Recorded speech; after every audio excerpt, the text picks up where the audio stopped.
ಇನ್ನು Iran Israel ವಾರ್ನ ನಡುವೆ ಸಾವಿನ ಸಂಖ್ಯೆ ಕ್ಷಣ ಕ್ಷಣಕ್ಕೂ ಏರಿಕೆಯಾಗ್ತಾ ಇದೆ. ಯುಎಸ್ ಇಸ್ರೇಲ್ ದಾಳಿಗೆ ಇರಾನ್ನಲ್ಲಿ 1010 ಮಂದಿ ಪ್ರಾಣವನ್ನ ಕಳ್ಕೊಂಡಿದ್ದಾರೆ. ಲೆಬನಾನ್ನಲ್ಲಿ 40 ಜನರ ಜೀವ ಹೋಗಿದೆ. ಇಸ್ರೇಲ್ನಲ್ಲಿ 11 ಮಂದಿ ಜೀವ ಕಳ್ಕೊಂಡಿದ್ದಾರೆ. ಕತಾರ್ನಲ್ಲಿ 16 ಜನರ ಸಾವು ಸಂಭವಿಸಿದೆ. ಅಮೆರಿಕಾದ 6 ಸೈನಿಕರು ಜೀವ ಕಳ್ಕೊಂಡಿದ್ದಾರೆ. ಯುನೈಟೆಡ್ ಅರಬ್ ಎಮಿರೇಟ್ಸ್ನಲ್ಲಿ 3 ಜನ ಸಾವನ್ನಪ್ಪಿದ್ದಾರೆ. ಕುವೈತ್, ಇರಾಕ್ನಲ್ಲೂ ಕೂಡ ಸಾವು ಸಂಭವಿಸಿದೆ. ಓಮನ್ನಲ್ಲೂ ಕೂಡ ಓರ್ವ ಸಾವನ್ನಪ್ಪಿರೋ ಬಗ್ಗೆ ಮಾಹಿತಿ ಲಭ್ಯವಾಗ್ತಾ ಇದೆ. ಎಲ್ಲೆಲ್ಲಿ ಎಷ್ಟು ಮಂದಿ ಸಾವನ್ನಪ್ಪಿದ್ದಾರೆ, ಎಷ್ಟು ಜನರ ಸಾವಿಗೆ ಈ ಯುದ್ಧ ಕಾರಣ ಆಗಿದೆ ಅನ್ನುವುದನ್ನ ನೋಡ್ತಾ ಹೋಗೋಣ.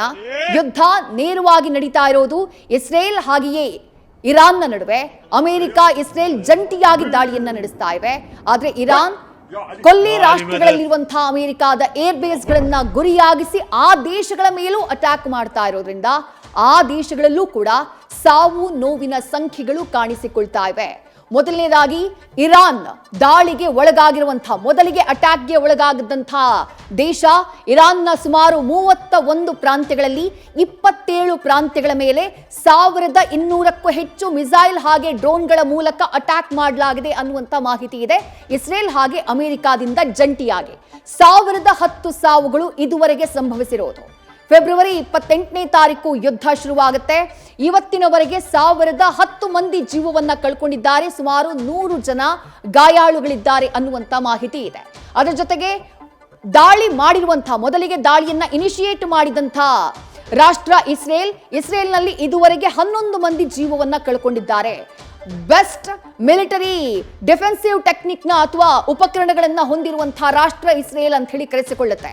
ಅಂದ್ರೆ ಯಾವುದೇ ದೇಶ ದಾಳಿಯನ್ನ ಮಾಡಿದ್ರು ಆ ದಾಳಿಯನ್ನ ತಡೆಯುವಂತಹ ಶಕ್ತಿಯುಳ್ಳ ರಾಷ್ಟ್ರ ಅಂತ ಹೇಳಿ ಕರೆಸಿಕೊಳ್ಳುತ್ತೆ ಇಸ್ರೇಲ್. ಅಲ್ಲಿ ಸಾವು ನೋವಿನ ಸಂಖ್ಯೆ ಕಡಿಮೆ ಇದೆ, ಹಾಗಂತ ಸಾವು ಸಂಭವಿಸಿಲ್ಲ ಅಂತಲ್ಲ. 11 ಮಂದಿ ಜೀವವನ್ನ ಕಳ್ಕೊಂಡಿದ್ದಾರೆ ಇಸ್ರೇಲ್ನಲ್ಲಿ, 100 ಮಂದಿ ಗಾಯಾಳುಗಳಿದ್ದಾರೆ. ಇನ್ನು ಪಕ್ಕದಲ್ಲೇ ಇರುವಂತಹ ಲೆಬನಾನ್, ಇಸ್ರೇಲ್ನ ಪಕ್ಕದಲ್ಲಿರುವಂತಹ ಲೆಬನಾನ್ನಲ್ಲಿರುವಂತಹ ಹೆಜ್ಬುಲ್ಲಾ ಉಗ್ರರು ಇಸ್ರೇಲ್ನ ಗುರಿಯಾಗಿಸಿ ಅಟ್ಯಾಕ್ ಅನ್ನ ಮಾಡ್ತಿದ್ದಾರೆ, ಡ್ರೋನ್ ದಾಳಿಯನ್ನ ಮಾಡ್ತಿದ್ದಾರೆ. ಹಾಗಾಗಿ ಇಸ್ರೇಲ್ ಲೆಬನಾನ್ನಲ್ಲಿರುವಂತಹ ಹೆಜ್ಬುಲ್ಲಾ ನೆಲೆಗಳನ್ನ ಗುರಿಯಾಗಿಸಿ, ಹೆಜ್ಬುಲ್ಲಾ ಉಗ್ರರ ನೆಲೆಗಳನ್ನ ಗುರಿಯಾಗಿಸಿ ದಾಳಿಯನ್ನ ಮಾಡ್ತಾ ಇದೆ. ಹಾಗಾಗಿ ಲೆಬನಾನ್ನಲ್ಲಿ ಸುಮಾರು 40 ಮಂದಿ ಸಾವನ್ನಪ್ಪಿದ್ದಾರೆ ಅನ್ನುವಂತಹ ಮಾಹಿತಿ ಇದೆ. 246 ಮಂದಿ ಗಾಯಗೊಂಡಿದ್ದಾರೆ ಲೆಬನಾನ್ನಲ್ಲಿ. ಇನ್ನು ಇರಾನ್ನ ಪಕ್ಕದಲ್ಲೇ ಇರುವಂತಹ ಇರಾಕ್ನಲ್ಲಿ 2 ಪ್ರಾಣವನ್ನ ಕಳ್ಕೊಂಡಿದ್ದಾರೆ, 5 ಗಾಯಾಳುಗಳು. ಇರಾಕ್ನಲ್ಲಿರುವಂತಹ ಅಮೆರಿಕಾದ ಸೇನಾ ನೆಲೆಗಳನ್ನ ಗುರಿಯಾಗಿಸಿ ಇರಾನ್ ದಾಳಿ ಮಾಡಿದೆ. ಆ ದಾಳಿಯ ಸಂದರ್ಭದಲ್ಲಿ 2 ಜೀವವನ್ನ ಕಳ್ಕೊಂಡಿದ್ದಾರೆ, 5 ಗಾಯಾಳುಗಳು ಅನ್ನುವಂಥ ಮಾಹಿತಿ ಲಭ್ಯವಾಗ್ತಾ ಇದೆ.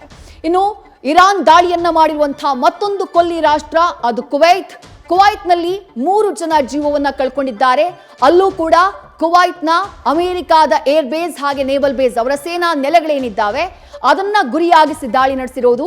3 ಜನ ಸಾವನ್ನಪ್ಪಿದ್ದಾರೆ, 35 ಮಂದಿ ಗಾಯಾಳುಗಳು. ಜೋರ್ಡನ್ ಮೇಲೂ ಕೂಡ ಅಟ್ಯಾಕ್ ಆಗಿದೆ, ಜೋರ್ಡನ್ನಲ್ಲಿ 5 ಗಾಯಗೊಂಡಿದ್ದಾರೆ ದಾಳಿಯಲ್ಲಿ ಅನ್ನುವಂಥ ಮಾಹಿತಿ ಇದೆ. ಜೊತೆಗೆ ಕತಾರ್ನಲ್ಲಿ ಸುಮಾರು 16 ಜನ ಗಾಯಗೊಂಡಿದ್ದಾರೆ. ಯುಎಸ್ ಬೇಸ್ ಮೇಲೆ ಗುರಿಯಾಗಿಸಿ ನಡೆಸಿದಂತಹ ದಾಳಿಯಲ್ಲಿ ಇರಾನ್ ಮಾಡಿದಂತಹ ಅಟ್ಯಾಕ್ನಲ್ಲಿ. ಇನ್ನು ಇರಾನ್ ಮಾಡಿದಂತಹ ಅಟ್ಯಾಕ್ನಲ್ಲಿ ಯುನೈಟೆಡ್ ಅರಬ್ ಎಮಿರೇಟ್ಸ್ನಲ್ಲಿ ದೊಡ್ಡ ಮಟ್ಟದಲ್ಲಿ ಹಾನಿಯಾಗಿದೆ. ಇನ್ಫ್ರಾಸ್ಟ್ರಕ್ಚರ್ಗೆ ಸಾವು ಕೂಡ ಸಂಭವಿಸಿದೆ. 3 ಜನ ಸಾವನ್ನಪ್ಪಿದ್ದಾರೆ, ಒಟ್ಟು 68 ಮಂದಿ ಗಾಯಗೊಂಡಿದ್ದಾರೆ. ಒಮಾನ್ನಲ್ಲೂ ಕೂಡ ಓರ್ವ ಸಾವನ್ನಪ್ಪಿದ್ದಾನೆ, 5 ಗಾಯಾಳುಗಳು. ಹಾಗೆ ಸೌದಿ ಅರೇಬಿಯಾದಲ್ಲೂ ಕೂಡ ಓರ್ವ ಸಾವನ್ನಪ್ಪಿದ್ದಾನೆ, 4 ಗಾಯಾಳುಗಳು. ಜೊತೆಗೆ ಅಮೆರಿಕ ಯೋಧರು, ಮೊನ್ನೆ 3 ಜನ ಯೋಧರು ಸಾವನ್ನಪ್ಪಿದ್ದಾರೆ ಅನ್ನುವಂಥ ಮಾಹಿತಿಯನ್ನ ಅಮೆರಿಕ ಅಧ್ಯಕ್ಷ ಡೊನಾಲ್ಡ್ ಟ್ರಂಪ್ ನೀಡಿದ್ರು. ಆದರೆ ಈಗ ಆ ಸಾವಿನ ಸಂಖ್ಯೆ ಏರಿಕೆಯಾಗಿದೆ. ನಡೀತಾ ಇರುವಂತಹ ದಾಳಿಯಲ್ಲಿ ಒಟ್ಟು 6 ಮಂದಿ ಅಮೆರಿಕಾದ ಸೈನಿಕರು ಸಾವನ್ನಪ್ಪಿದ್ದಾರೆ, ಹಾಗೆ 18 ಮಂದಿ ಗಾಯಾಳುಗಳು. ಇರಾನ್ನ ಒಟ್ಟು 31 ಪ್ರಾಂತ್ಯಗಳ ಪೈಕಿ 27 ಪ್ರಾಂತ್ಯಗಳ ಮೇಲೆ ಅಟ್ಯಾಕ್ ಆಗಿದೆ. ಅಲ್ಲಿ ಸಾವು ನೋವಿನ ಸಂಖ್ಯೆ ಜಾಸ್ತಿ ಆಗಿದೆ. 1000ಕ್ಕೂ ಹೆಚ್ಚು ಮಂದಿ ಪ್ರಾಣವನ್ನ ಕಳ್ಕೊಂಡಿದ್ದಾರೆ ಇರಾನ್ನಲ್ಲಿ, ಅದು ಸೈನಿಕರು ಹಾಗೆಯೇ ನಾಗರಿಕರು ಸೇರಿದಂತೆ. ನ್ಯೂಸ್ ಫಸ್ಟ್, ನಿರ್ಭೀತಿಯಿಂದ ನಿಮ್ಮ ಪರವಾಗಿ.